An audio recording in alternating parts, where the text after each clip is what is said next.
tous, frères et sœurs. J'aimerais une fois de plus aujourd'hui bénir le nom du Seigneur pour cette belle grâce qu'il peut nous faire aujourd'hui encore de pouvoir partager cet évangile qui est prononcé et proclamé dans le monde entier, cet évangile qui est dans Luc aujourd'hui au chapitre 8 au verset 19 à 21. Sa mère et ses frères vinrent alors le trouver, mais ils ne pouvaient l'aborder à cause de la foule. On l'en informa. Ta mère et tes frères se tiennent dehors et veulent te voir. Mais il leur répondit, ma mère et mes frères, ce sont ceux qui écoutent la parole de Dieu et la mettent en pratique.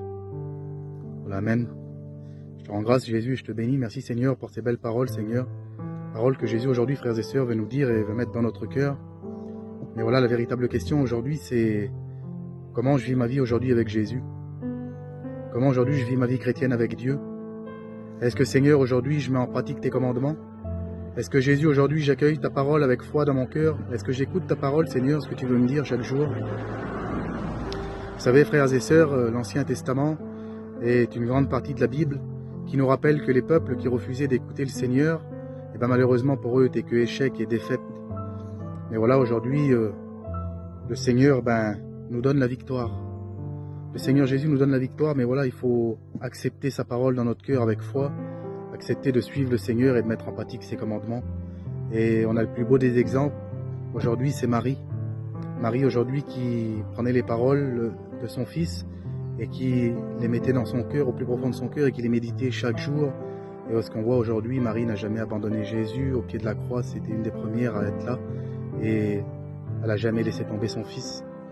Pourquoi? Parce que, voilà, elle a médité ses paroles chaque jour et nuit dans son cœur, sans parler. Elle a suivi Jésus. Aujourd'hui, comment je suis le Seigneur? Eh bien voilà, Seigneur Jésus, aujourd'hui, je veux t'ouvrir mon cœur, tout simplement. Seigneur, je veux que tu ne sois pas le locataire de mon cœur, mais le propriétaire. Seigneur, je veux te mettre au centre de ma vie. Seigneur, je veux mettre en pratique tes commandements. Seigneur Jésus, je veux te suivre en esprit, en vérité. Voilà, tout simplement, frères et sœurs. Pas besoin de grands discours. Il n'y a pas besoin de le Seigneur t'aime tel que tu es. Le Seigneur t'a choisi, il te dit aujourd'hui, il te dit, prie à mes yeux, ne crains pas. Vous savez, Jésus aujourd'hui, s'il a donné sa vie il y a 2000 ans sur la croix, si Jésus est descendu, la parole de Dieu dans Jean au chapitre 3 nous rappelle que Jésus est venu non pas pour nous condamner, mais bien pour nous sauver. Aujourd'hui, si Jésus a donné sa vie pour toi, il est le bon berger, il est celui qui a donné sa vie. Il n'y a pas de plus grand amour que de donner sa vie pour ceux qu'on aime, et bien ainsi qu'il veut le meilleur pour toi. Mais voilà, ce qu'il faut, c'est qu'on lui donne toute notre confiance et qu'on garde sa parole et qu'on la mette en pratique. Voilà comment on peut ressembler aujourd'hui au Seigneur Jésus, qui est un exemple pour chacun de nous, frères et sœurs, qui est notre Dieu et qui nous demande aujourd'hui d'avancer en tant qu'enfant de lumière et d'enfant de Dieu, aimé par Dieu. Voilà, que le Seigneur te bénisse, te garde, et je prie Jésus qui t'éclaire et qui t'illumine aujourd'hui tout au long de cette journée. Amen.